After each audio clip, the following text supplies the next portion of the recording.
7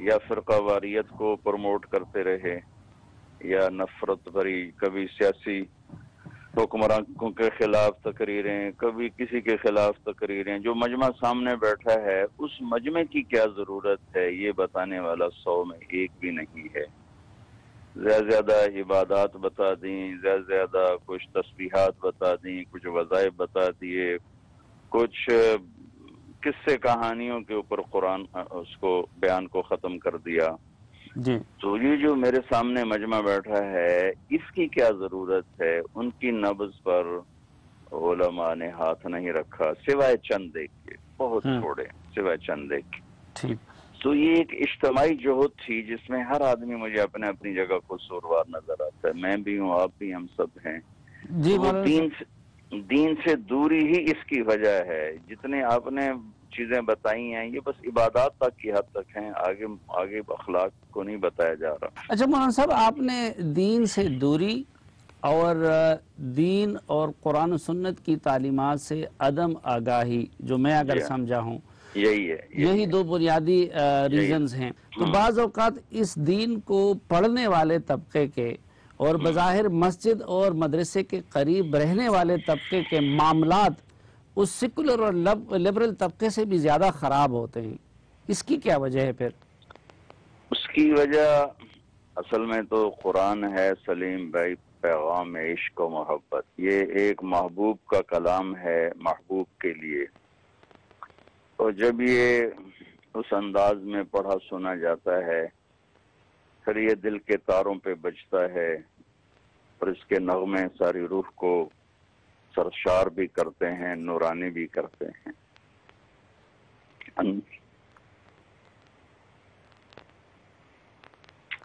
جی بس سب کچھ ڈوب گیا ہے، مجھ سے کیا پوچھتے. یہ کلام عشق ہے، یہ کلام محبت ہے. یہ اس وقت دل کو نورانی کرتا ہے جب اس انداز میں پڑھا جائے. اچھا مولانا صاحب، جب اس کو بھی ٹیکنیکل انداز میں پڑھایا جاتا ہے، حدیث کو بھی ٹیکنیکل انداز میں پڑھایا جاتا ہے، اوپر وہ ٹیکنیکل ذہن بنتا ہے، ایمانی ذہن بہت کم بنتا ہے. اچھا مولانا صاحب، الحمدللہ پاکستان میں تبلیغی جماعت کو جتنی پذیرائی ملی ہوئی ہے دنیا میں کہیں اور نہیں ملی ہوئی ہے شاید. الحمدللہ یہاں کی مساجد بھی جتنی آباد ہیں، دنیا میں بہت کم ایسے ممالک ہوں گے جن کی مساجد اتنی آباد ہوں گی. لیکن معاشرے میں پھر خیر کا وہ عنصر ہمیں کیوں نظر نہیں آتا؟ معاشرے میں، پاکستانی سوسائٹی میں پھر دیگر ممالک کی بنسبت شر اور فساد غالب کیوں ہے؟ کہیں ایسا تو نہیں ہے کہ اس پیغام میں بھی کوئی سقم ہے؟ نہیں، ایسی بات نہیں ہے. جی پیغام تو اہل مدارس بھی دے رہے ہیں، صوفیاء بھی دے رہے ہیں، تبلیغ والے بھی دے رہے ہیں، لیکن کسی کے پاس کوئی ایسی طاقت نہیں ہے کہ جس سے وہ اگلے کا دل بدل سکیں. 25 نبیوں کا ذکر قرآن میں آیا ہے اور یہ سارے بڑے عظیم نبی ہیں. لوط علیہ السلام پر ایک آدمی ایمان نہیں لایا سوائے ان کی بچیوں کے. اور نوح علیہ السلام کے سامنے تو میں ہمیشہ گم ہو جاتا ہوں کہ کیا عظیم رسول اللہ نے بھیجے. 950 سال کی تبلیغ کے بعد 80 آدمی ایمان لائے. یہ جو رخ آپ کہہ رہے ہیں، میں ساری دنیا پھرا ہوں. جو مدارس کا نظام پاکستان میں ہے پوری دنیا میں نہیں، جو تبلیغی نظام پاکستان میں ہے پوری دنیا میں نہیں، جو خانقاہی نظام پاکستان میں ہے پوری دنیا میں اس کی مثالیں کم ہیں. یہ تو نہیں کہتا نہیں، لیکن کم ہیں.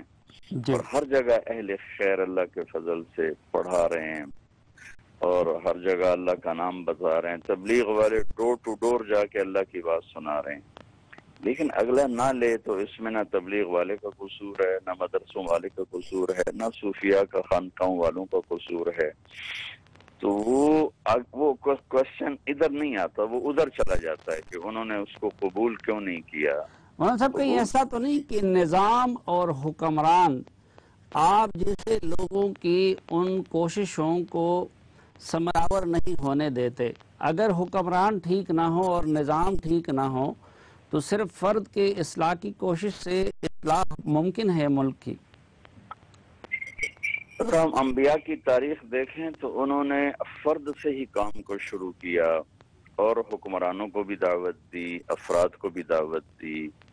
یہ بیک وقت ہر محاذ پہ کرنے کا کام ہوتا ہے. اس میں کوئی شک نہیں کہ نظام کی خرابی، حکمرانوں کی خرابی ماحول پہ بہت بڑا اثر ڈالتی ہے. ایک تھانے دار دیانتدار آ جاتا ہے، علاقے کے چور بھاگ جاتے ہیں. ایک ڈی پی او دیانتدار آ جاتا ہے، پورے علاقے سے چوریاں ختم ہو جاتی ہیں. وہ عمران خان سے میری ملاقات ہوئی تھی تو اس نے پولیس کو سیاسی دباؤ سے آزاد کیا، تو وہ مجھے بتا رہا تھا کہ 70% جرائم ہمارے کم ہو چکے ہیں. باقی صحیح غلط تو اسی کے ذمہ ہے جو وہ بتا رہا تھا.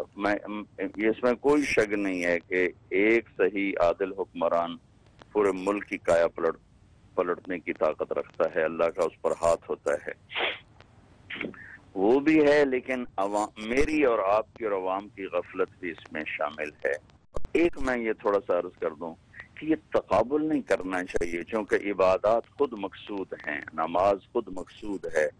700 دفعہ نماز کا ذکر قرآن میں آیا ہے، اور اقیم الصلاۃ و آتوا الزکاۃ یہ ایک بریکٹ میں 10 دفعہ آیا ہے. جی کہ اتنا کہیں بھی نہیں، اس طرح بریکٹ میں کوئی حکم نہیں ہے جیسے نماز آئی ہے. اللہ تعالیٰ نے حج کو ایک بہت بڑی سعادت بنایا ہے. آپ نے فرمایا کہ حج مبرور کی جزا جنت ہے، اور آپ نے فرمایا تابعوا بین الحج والعمرہ، حج اور عمرہ آگے پیچھے کرتے رہو، کہ یہ نفاق کو بھی دور کر دیتے ہیں اور یہ فقر کو بھی دور کر دیتے ہیں. روزہ بذات خود مقصود ہے. میرے اللہ کا نبی کا فرمان ہے کہ روزے کی جزا اللہ خود ہے. علم، مدارس، خانقاہیں، تبلیغ بذات خود یہ مقصود ہیں. تو اللہ کا شکر ہے کہ ہماری ایک پیپر اچھا ہو رہا ہے، دوسرا پیپر غلط ہو رہا ہے، تو اس غلط پیپر کی کوشش کرتے رہیں گے اور اچھے پیپر کو مزید اچھا بنانے کی کوشش کرتے رہیں گے. لیکن مولانا صاحب جب تک دونوں پیپر پاس نہ ہو تو انسان تو پاس نہیں ہو سکتا. پاس نہیں ہوتا. تو یہ جو عبادات کی طرف زیادہ جو اور معاملات کی طرف عدم توجہ، اس رجحان میں کچھ لوگ یہ اعتراض اٹھاتے ہیں کہ خود تبلیغی جماعت نے بھی زیادہ کردار ادا کیا ہے، معاملات کی طرف کم اور عبادات کی طرف زیادہ توجہ. نہیں، یہ مجھے تو سلیم بھائی اب میری زندگی ہی گزر گئی تبلیغ میں، ایسی بات نہیں ہے. یہ باہر سے بیٹھے لوگ باتیں کر رہے ہیں، میں صفائی نہیں پیش کر رہا. تبلیغ میں بھی معاملات، چونکہ تبلیغ والا کہ انسان ہی تو ہے نا. اسلام مکمل ہے، میں تو مکمل نہیں ہوں. یہ آپ فرق سمجھیں. اسلام مکمل ہے، سلیم صافی مکمل نہیں. اسلام مکمل ہے، طارق جمیل مکمل نہیں ہے. تو اس مکمل تک پہنچنے کی کوشش ہے. کوئی ادھورا پہنچتا ہے، کوئی پونا پہنچتا ہے، کوئی سوا، کوئی چوتھائی پہنچتا ہے، کوئی تہائی پہنچتا ہے. تبلیغ کے ذریعے سے 6 بر اعظم اللہ نے مجھے کئی دفعہ پھرائے. بہت بڑی تبدیلی آئی ہے عبادات میں، معاملات میں، اخلاق میں. لیکن اس میں کوئی شک نہیں کہ معاملات کی تبدیلی کم ہے، عبادات کی زیادہ ہے. اس کے لیے جس درجے کا ایمان چاہیے اور جس درجے کی محنت چاہیے وہ ہو نہیں پاتی، جس کی وجہ سے یہاں آ کے وہ رزلٹ کمزور ہو جاتا ہے. لیکن اللہ کا فضل ہے، ایک بہت بڑا طبقہ ہے جس نے اپنے معاملات کو ٹھیک کیا ہے، اپنے اخلاق کو ٹھیک کیا ہے. بہت بڑا طبقہ ہے. ناظرین، مولانا طارق جمیل صاحب کے ساتھ یہ خصوصی جرگہ جاری رہے گا، لیکن ایک وقفے کے بعد. ایک بار پھر خوش آمدید آپ کو جرگے میں. آج کے جرگے میں ہمارے 7 مہمان ہیں جناب مولانا طارق جمیل صاحب، جو کہ نامور مبلغ دین ہیں. مولانا صاحب، آپ کو اللہ نے سعادت بخشی پوری دنیا میں تبلیغ دین کے سلسلے میں گھومنے پھرنے کا، لوگوں سے ملنے کا، اور پاکستان کے بھی تقریباً پورے حکمران طبقے سے تبلیغ کی غرض سے ملنے کا آپ کو اتفاق ہوا. ان میں کس کو آپ نے نسبتاً دین کے قریب پایا، اور کس سے آپ کو زیادہ امید ہے اللہ تعالیٰ سے کہ وہ اس ملک اور اس کی قوم کی خدمت کے قابل ہو سکتا ہے یا نسبتاً ہے؟ سلیم بھائی، یہ تو اللہ ہی جانتا ہے. دیانتداری کی بات یہ کہ میں تو جس سے بھی ملا سب نے مجھے عزت بھی دی، میری بات کو بھی سنا اور بہت احترام سے سنا. جو سابقہ حکمران تھے یا جو موجودہ حکمران ہیں، یا جو بھی میں کسی سیاسی شخصیت سے ملتا ہوں تو عزت سے ملتے ہیں، پوری توجہ سے بات سنتے ہیں، اور کئی دفعہ ان کی آنکھوں میں آنسو بھی دیکھے ہیں، اللہ کے فضل سے اہل ایمان ہیں۔ آگے وہ کہاں تک اس کو لے کے چل سکتے ہیں اب یہ تو اللہ ہی جانتا ہے، میں غیب کی بات تو نہیں بتا سکتا۔ میں تو ہر ایک میں خیر کی امید رکھتا ہوں، نا امیدی، مایوسی یہ بھی ٹھیک نہیں ہے، اور کسی کے بارے میں بالکل منفی سوچنا یہ بھی ٹھیک نہیں ہے۔ اللہ کی ذات سے امید ہے جی کہ اللہ جس سے چاہے کام لے لے۔ میں اس طرح نیگیٹو نہیں سوچتا ہوں کہ یہ کر سکتا ہے اور یہ نہیں کر سکتا۔ مولانا صاحب، یہ آپ دعوت کے لیے ان سے وقت لیتے ہیں یا جب وہ بلاتے ہیں تو آپ تشریف لے جاتے ہیں؟ نہیں، وہ بلاتے ہیں تو میں جاتا ہوں، اس طرح میں وقت نہیں لیتا ہوں۔ تو کبھی ان کے میاں نواز شریف صاحب اور آصف زرداری صاحب نے بھی آپ کو بلایا ہے اور ان کو بھی آپ نے دعوت دی ہے دین کی؟ جی، میاں صاحب سے تو بہت ملاقاتیں ہوئی ہیں، اور ان سے تفصیلی بات بھی ہوئی ہے، کئی مجالس میں ہوئی ہے۔ میاں شہباز شریف صاحب سے بھی کئی مجالس میں بہت تفصیلی بات ہوئی ہے۔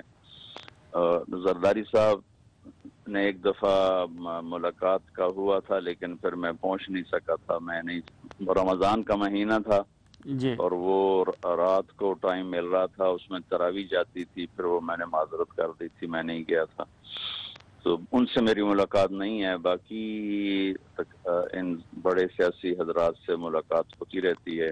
ہماری فوجی قیادت بھی بلاتی رہتی ہے جی آپ کو؟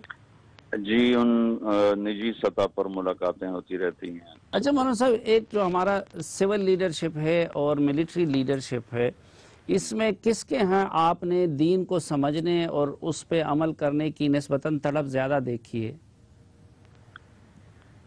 اب بات یہ ہے کہ ہمارا جو فوجی ادارہ ہے نا، جی یہ ایک بڑا منظم نظم، میں یہ نہیں کہتا ہوں کہ اس میں جنید بغدادی بیٹھے ہیں، جی اس میں بھی کرپٹ لوگ بیٹھے ہوئے ہیں، لیکن یہ ایک بڑا منظم ادارہ ہے، اور جس کی تربیت کسی ایک نظم و ضبط کے ساتھ ہونا، اس میں لینے کی استعداد زیادہ ہوتی ہے۔ ہمارے جو سیاسی ادارے ہیں وہ تو کھنڈر ہیں، اور گرتی ہوئی دیواریں نہیں بلکہ گری ہوئی دیوار، ملبے کا ڈھیر ہے، تو ملبے کو اثر نو تعمیر کرنے میں تو نئی تعمیر سے بھی زیادہ پیسے لگتے ہیں، اور تھوڑی بہت ٹوٹ پھوٹ کی مرمت تو فوراً ہو جاتی ہے۔ تو فوج میں لینے کی استعداد زیادہ ہے، چونکہ ان کو پہلے سے ایک انتہائی خوبصورت انداز میں ٹرینڈ کیا جاتا ہے، اور ان میں ایک نظم و ضبط ہوتا ہے۔ اچھا مولانا صاحب، میاں نواز شریف صاحب اور عمران خان صاحب میں ایک تو نسبتاً آپ نے کس کے ہاں دیکھی ہے کہ نسبتاً دین سے دلچسپی زیادہ ہے، اور کون سیکھنے کے عمل آپ جیسے لوگوں کے ساتھ جب بیٹھتے ہیں تو ان کا رویہ زیادہ طالب علمانہ اور سیکھنے والا ہوتا ہے، اور کون خود پڑھانا چاہتا ہے زیادہ؟ یہ آپ مجھے اب لڑوانا چاہتے ہیں دونوں کو، اس کو میں جواب نہیں دوں گا۔ نہیں، میں لڑوانا نہیں چاہتا جی، میں کہتا ذرا قوم کو رہنمائی مل جائے۔ ہمارے جو سیاسی گروپس ہیں وہ ایک دوسرے پر الزام لگانا، ایک دوسرے پر بہتان، اور ایک دوسرے کو برا بھلا کہنا، اس کو سیاست بنا کے چل رہے ہیں، اس کا تو کوئی فائدہ نہیں۔ میرے نبی نے زندگی بھر ایک نیگیٹو بول نہیں بولا، حالانکہ آپ کا معاملہ ابو جہل سے بھی تھا، ابو لہب سے بھی تھا، اور عبداللہ بن ابی جیسے منافق سے تھا، عتبہ، ربیعہ، کتنے بڑے بڑے آپ یہود سے تھا، عیسائیوں سے تھا، لیکن آپ نے کبھی کسی کے لیے نیگیٹو بول نہیں بولا، اور ہماری ساری طاقت اس پر ہی لگ رہی ہے نیگیٹو۔ دیکھو ایک دوسرے پر ایسے الزام لگاتے ہیں کہ دل خراب ہوتا ہے۔ میرے نبی کبھی بھی اپنی مجلس میں کسی کا نام لے کر اس کو برا نہیں فرماتے تھے۔ حضرت عائشہ رضی اللہ تعالیٰ عنہ کے بارے میں جب وہ بہتان لگا تو عبداللہ بن ابی نے اتنی آگ لگائی کہ سارا مدینہ اس میں ہل کے رہ گیا، اس میں بھی آپ نے اس کا نام نہیں لیا، صرف ایک دفعہ اس پورے مہینے میں اتنا فرمایا ٹھیک کہ کچھ لوگوں نے میرے گھر والوں کے بارے میں مجھے بہت پریشان کر دیا ہے. تو یہ اس میں تو ساری سیاستدان برابر ہیں، صرف ایک نہیں. اس میں تو مولانا صاحب یقین سب برابر بھی ہیں، اور بدقسمتی سے آج کل یہ بہتان ترازی کا اور ذاتیات پہ اترنے کا رجحان بہت بڑھ گیا ہے. اس میں آپ رہنمائی فرمائیے کہ بتا دیجئے کہ دین ہماری رہنمائی کیا کرتا ہے. دین تو اس چیز کی حوصلہ شکنی کرتا ہے، اس لیے اللہ تعالیٰ گواہ مانگتا ہے. ایک آدمی کھلم کھلا ایک گناہ ہوتے دیکھ رہا ہے، اس پر اس نے گواہ پیش نہیں کیے تو شرعاً وہ جھوٹا قرار دیا جائے گا. میرے نبی نے فرمایا جس نے کسی پاک دامن عورت پہ بہتان لگایا اور پھر وہ 100 سال مصلی بچھا کے اللہ کی عبادت کرتا رہا لیکن اس سے توبہ نہ کی، اس سے معافی نہ مانگی، تو سیدھا جہنم میں جائے گا. جی. تو غیبت کو اشد من الزنا میرے نبی نے فرمایا کہ غیبت زنا سے بڑا گناہ ہے. ٹھیک. کہ معاشرے کو تباہ کر دینے والا یہ عمل ہے، اور بہتان تو اس سے بھی بڑے درجے کا گناہ ہے. اچھائی میں بھی برائی تلاش کرنا، خوبی میں بھی کمیاں تلاش کرنا، یہ پورے معاشرے کا ایک نیگیٹو طرز بن گیا ہے. یہ صرف ایک سیاسی سٹیج سے نہیں ہو رہا، یہ ممبر سے ہو رہا ہے، یہ بازار میں ہو رہا ہے، یہ دفتروں میں ہو رہا ہے، یہ گھروں میں ہو رہا ہے. ہر جگہ یہ منفی اور نیگیٹو چیز پیدا ہو گئی ہے. لیکن مولانا صاحب جو سیاست اور صحافت میں جو کچھ ہو رہا ہے، کچھ لوگ تو اس کو اس زمرے میں لاتے ہیں کہ یہ تو جابر سلطان کے سامنے کلمہ حق ہے. کچھ لوگ کہتے ہیں کہ جی دیکھے قال اربعون من کن فیہ کان منافقا خالصا، وہ جو منافق کی 4 نشانیاں حدیث میں بیان کی گئی ہیں. تو کچھ لوگ تو اس کو بہادری، عبادت اور نیک کام اور اس حدیث پہ عمل سمجھ کے کرتے ہیں. تو اس میں حد کہاں پہ ہے؟ کسی کے ذاتی عیب اچھالنے کی تو کوئی گنجائش ہے ہی کوئی نہیں. جی. اچھا، اور وہ جو ہے نا کلمۃ حق عند سلطان جائر، یہ لفظ عندہ کا جو یہاں آیا ہے استعمال، وہ بڑے غالباً میرے نبی پاک صلی اللہ علیہ وسلم آگے آنے والے زمانوں کو دیکھ کے فرما رہے تھے. عندہ کا مطلب ہوتا ہے سامنے. عندہ کا مطلب یہ نہیں کہ ممبر پہ بیٹھ کے آپ نواز شریف کو گالیاں دینا شروع کر دیں، یا آپ پریس کانفرنس کر کے تو آپ شہباز شریف کو یا عمران خان کو آپ گالیاں دینا شروع کر دیں. اور گالیاں دینا تو کلمہ حق ہے ہی نہیں. عندہ کا مطلب ہے کہ اس کے سامنے آپ سے کہیں کہ تیرا یہ کام غلط ہے، اور اس میں اجتماعی چیزوں سے ریلیٹڈ ایک ہے انفرادی، وہ چیزیں جو اجتماعی طور پر معاشرے کو نقصان دے رہی ہیں، نظام کو نقصان دے رہی ہیں. میرے نزدیک ہو سکتا میری بات حتمی نہیں ہے، میری یہ لفظ جو عندہ ہے اس کا یہ باؤنڈ کرتا ہے کہ آمنے سامنے بات کرنی ہو تو کرو. یہ ممبر پر، یہ پریس کانفرنس میں، یہ اخباروں میں شور مچانا یہ ٹھیک نہیں ہے. سب سے بڑا مجرم عبداللہ بن ابی تھا، میرے نبی نے ایک دن بھی اس کا نام لے کر اسے رسوا نہیں کیا، اس کا عیب نہیں بتایا. اچھا، یہ تو ایک بھیڑ چال ہے جو چل گئی ہے. ناظرین، عالمی شہرت کے حامل ممتاز مبلغ جناب مولانا طارق جمیل صاحب کے ساتھ یہ خصوصی جرگہ جاری رہے گا، لیکن ایک وقفے کے بعد. ایک بار پھر خوش آمدید آپ کو جرگے میں. آج کے جرگے میں ہم نے ایک بار پھر زحمت دی ہے تبلیغی جماعت کے رہنما اور عالمی شہرت کے حامل مبلغ جناب مولانا طارق جمیل صاحب. انتہائی معذرت کے ساتھ آپ جانتے ہیں کہ دل میں آپ کی کتنی قدر ہے، آپ سے کس قدر ایک محبت اور احترام کا تعلق ہے، لیکن پاکستان میں المیہ یہ ہے کہ لوگ صرف پیغام کو نہیں دیکھتے بلکہ دائی کی ذات کو بھی دیکھتے ہیں. مثلا ایک آج کل میں سوشل میڈیا پہ دیکھ رہا تھا تو ادھر کچھ لوگ یہ اعتراض اٹھا رہے تھے کہ جی مولانا صاحب وزیرستان کے آئی ڈی پیز کے پاس تو دعوت دینے نہیں گئے، لیکن کبھی ایک وی آئی پی کے پاس جاتے ہیں، کبھی وینا ملک کے پاس، کبھی عامر خان کے پاس اور کبھی عمران خان کے پاس. یقیناً اس کی کوئی حکمت ہوگی جس یہ کی. تو سلیم بھائی سوال نہیں ہے، یہ تو ایسے ہی احمقانہ اعتراض ہے. میری نجی زندگی ان کے سامنے تو ہے نہیں کہ میں ہر وقت انہی کے پاس بیٹھا رہتا ہوں. یہ سال میں میری ایک ملاقات ہوئی ہے عمران کے ساتھ، زندگی میں ایک دفعہ ملا ہوں عامر خان کے ساتھ. لیکن اس کی کوریج ہو جاتی ہے اور اس کی نہیں ہوتی باقی سال کے. جس چیز کی میں جب ریڈیو والوں سے ملتا ہوں تو اس کو تو آپ لوگ کوریج نہیں دو گے.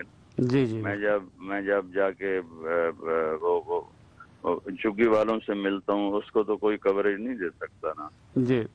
ہر وقت جن لوگوں سے میرا اٹھنا بیٹھنا ہے وہ تو سب غریب لوگ ہیں، عوام لوگ ہیں اور ایسے ہی دکھی لوگ ہیں. ہر وقت میری زندگی تو ان میں گزرتی ہے. اللہ نے میری ان تک پہنچ بنا دی ہے.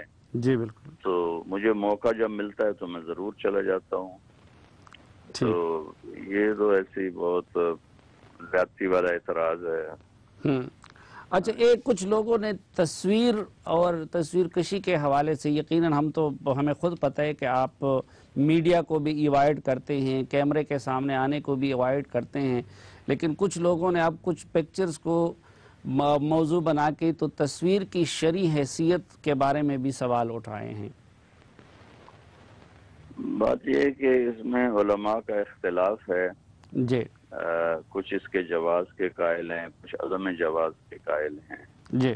تو جو اس کے جواز کے قائل ہیں میں ان کے قول کو لیتا ہوں، اور جو عدم جواز کے قائل ہیں ان کا میں احترام کرتا ہوں، ان کو عزت دیتا ہوں. لیکن ہمارے ملک کا المیہ یہ ہے کہ جس چیز کو وہ درست سمجھتے ہیں اس کو وہ اس سطح پر لے جاتے ہیں کہ بس یہی صحیح ہے اور کوئی صحیح ہے ہی نہیں.